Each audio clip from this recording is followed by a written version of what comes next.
আমি আপনার গল্প বলি, খুব বেদনার গল্প, সত্য কথা।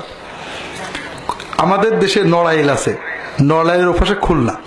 নড়াইলের এক মুরব্বী এক সময় চেয়ারম্যান, ইউনিয়ন পরিষদের প্রেসিডেন্ট বলা হয়তো, বুঝলেন তো, প্রেসিডেন্ট ছিল, খুব ডাকসাইটে লোক।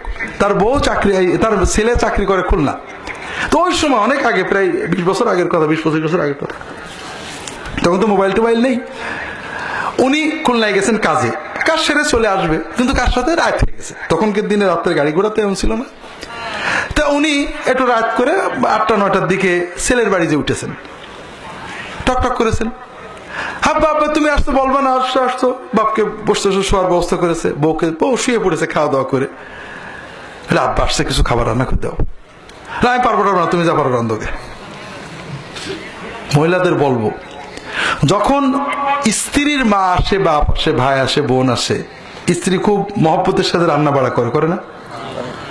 বাজার করতে বলে স্বামীকে, খুব ভালো করে বোঝেন, বাজার যখন করতে বলে স্বামীকে, স্বামী বাজারে যায় না? না বলে, ও তোমার মা এসে তুমি বাজার করবে, বলে নাকি? বাজারের দায়িত্ব স্বামীর, সে বাজার আপনার মা আসলেও করে দেয়, তার মা আসলেও করে দেয়, আর রান্নার দায়িত্ব কার? তাহলে ওই দায়িত্ব নিজের মা আসলে আপনি করেন, আর স্বামীর মা আসলে স্বামীকে করতে বলেন, ভাই আসলে, বোন আসলে, আল্লাহ ধরবে না? ধরবে না? ধরবে না? সবচেয়ে বড়, আপনার স্বামীর আয়ু কমবে, বরকত নষ্ট হবে, ঠেকাতে পারবে না। যেটা বলছিলাম ভাইয়েরা, এখন বউ উঠলো না, এখন বউয়ের কাছে স্বামীরা সহায় না অসহায়? অসহায়। তো এখন বেচারা এসে বলছে, আব্বা খেয়ে দিয়ে আসছো না, চলো হোটেলে যে খেয়ে আসি। প্রেসিডেন্ট মানুষ, টাকসাইটা মানুষ খেপছে, বলে না আমি খেয়েছি, তোর কিছু লাগবে না। উনি আসলে খাইনি। ছেলের বাসায় কেউ খেয়ে যায় নাকি? ছেলে অনেক বলেছে, এখন বউ ওঠে না, কি করবে? বাপ হোটেলে দেয় না, খেয়ে আসি, লাগবে না, তুই যা তো ঘুমাতো, আমি ঘুমাচ্ছি। তো যাই হোক, বাপ শুয়েছে, ওরাও যে শুয়েছে। কপালের কি ফের, আরো ঘন্টা খানেক পরে, রাত প্রায় 12টার দিকে আবার ঠকঠক, বুবু বুবু। দরজা খুলে দেখে ওই মহিলার ভাই আসছে। তাড়াতাড়ি, তুই এত রাতে কি বার করে, তাড়াতাড়ি ডিম টিম ভেজে কিছু খাবার রেডি করেছে। এখন ছেলে তো, বাপের জন্য মনটা কষ্ট, বাপকে কিছু না খেয়ে শুয়ে রাখছি। বলছে, আব্বা আব্বা ওঠো, তোমার বৌমা রান্না করেছে খাবার। তো বাপ তো জানে কাজ জন্য রেঁধেছে, বাপ তো আর ঘুমায়নি, বাপ তো খিদেতে ঘুমাচ্ছে না। বলে না, তুই চিন্তা, তোরা খাই, আমি খাবো না, আমি খাইছি।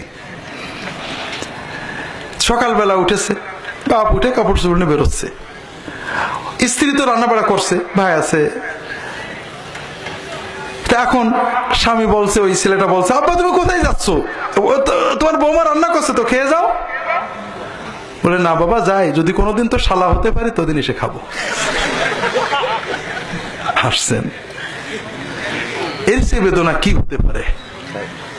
আর আল্লাহ রাসূল সাল্লাল্লাহু আলাইহি ওয়াসাল্লাম বলছেন, মা মিন যামবিন আজদারু আন ইউআজ্জিলাল্লাহু লিল ইকাবা ফিদ দুনিয়া মা মা ইয়াদখারু লাহু ফিল আখিরাতি মিনাল কাতিয়াতি ওয়াল বাগি।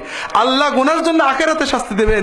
কিছু কিছু গুনাহ আছে যার জন্য দুনিয়ায় আল্লাহ দ্রুত গজব দেবেন। তার একটা হলো জুলুম করা, আর একটা হলো পিতামাতা, আত্মীয় স্বজনের সম্পর্ক নষ্ট করা। দুনিয়ার গজব আসবে।